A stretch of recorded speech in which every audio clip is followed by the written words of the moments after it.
When we do that, you must know we're doing that against America. It will never like that. But are we going to retreat because America doesn't want us to do that? Never.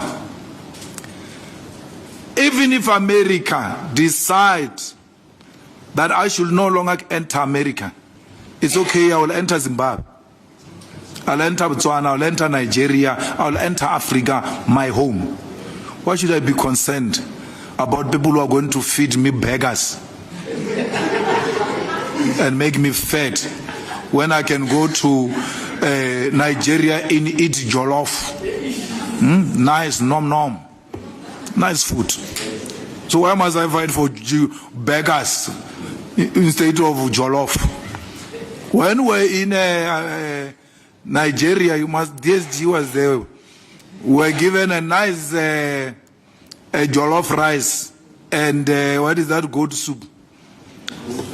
Pepper soup by the governor of that state, Enugu state. Ah, la la. Hey, my guy, we were sweating, but we're not stopping. Sweating, but not stopping. That's how nice Africa is. So you want to threaten me that you won't give me a visa to America or give me a visa to London? I don't care.